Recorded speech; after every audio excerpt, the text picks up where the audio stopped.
Hello，你好，我好，大家好，恭喜發財啊！今日講嘅12生肖係屬牛，雖然佢係犯太歲喎，佢嘅運程嘅方面呢係好嘅。點解呢？因為佢有吉星高照啊！投資嘢做事情可唔可以咁樣講？係咁講係可以冇問題。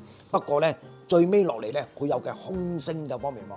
不過屬牛嘅人呢，最緊要做咩事情都好。一步一步嚟，就冇一步登天。屬牛嘅人嘅心地一切係好好嘅，不過脾性嘅方面咧，自己要改良一下，冇諗住樣樣嘢都可以咁嘅樣。你要記得，你亦都有最尾嘅時候都有一個嘅空星。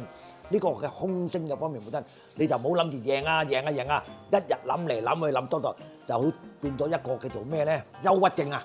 日諗夜諗，日諗夜諗多個頭就變咗憂鬱啦。無論你男一係女嘅方面，本身都係一樣，明白冇？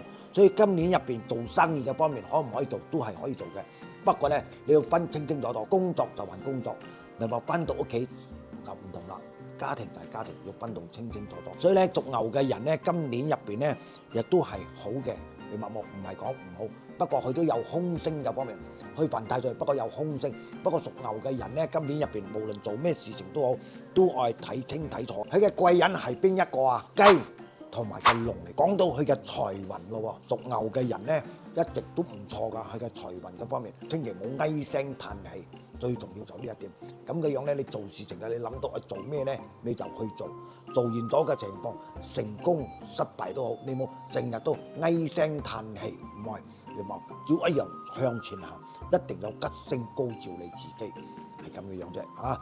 所以講到健康方面嚟講，就係小心啦。健康方面嚟講，你就係留意下你自己嘅胃啊，一切嘅情況，照顧嘅身體，煎酒嘢、肥膩嘢、食嘢準時，一切咧咁嘅樣就係冇問題啦。講到你嘅運，你記得人際關係要多啲啦。屬牛嘅人人際關係多啲，即係交際朋友啊，一係咩啊？明白冇？無論你好壞都唔緊要嘅，係睇你自己點樣交際朋友嘅方面啫。你今年入邊你嘅行運顏色嘅方面，一個青色啦、米色啦，同埋一個黃色嘅，係你嘅行運嘅顏色嘅方面啦。咁你嘅幸運嘅號碼係一個1同埋一個7嘅方面啦。